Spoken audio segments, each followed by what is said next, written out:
Il est 18 h, vous sortez tout juste du travail, et vous vous posez la question suivante. Maintenant, je fais quoi?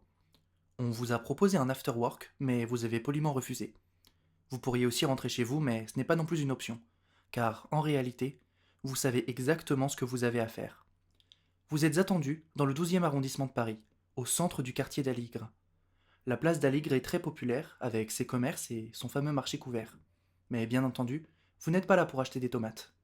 Car caché dans les arcades se trouve un sanctuaire méconnu, une boutique d'initiés, troll de jeu.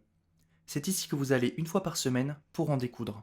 Je m'appelle Yann, j'ai 30 ans, je suis ingénieur du son dans le domaine de la musique et des arts contemporains. Et je joue à Magic depuis 10 ans maintenant. Moi, quand je parle de Magic à des gens qui ne connaissent pas, etc., je leur parle jamais du jeu en lui-même. Je commence toujours par dire, pour mettre en contexte, Magic, c'est un jeu de cartes d'opposition qui est un mélange entre le poker et les échecs. Et c'est vachement inscrit dans la tête des gens que le poker ou les échecs, c'est un sport mental. Bonjour, je m'appelle Adrien, aussi Oni sur les internets, notamment sur Discord où je suis assez connu puisque je suis cofondateur de Magic Biquet, un serveur Discord dédié au Duel Commander que j'ai fondé avec Lantariel. Je m'appelle Thomas, j'ai 31 ans, ça fait 18 ans que je joue à Magic. J'ai cofondé l'une des plus grosses plateformes de discussion francophone autour de Magic et je joue moins que mes années collège parce qu'entre le mariage, le déménagement à gérer et le travail, voilà, ça donne moins de temps à accorder à tout ça, mais ça m'a jamais quitté depuis le collège, quoi. Je participe au tournoi, comme souvent dans les tournois hebdomadaires, je le sens pas, je viens pour jouer, je viens pour m'entraîner, pour des plus grosses échéances. Joueur de Duel Commander, c'est la fin du temps réglementaire, le joueur actif finit son tour, vous avez 5 tours additionnels à vous partager.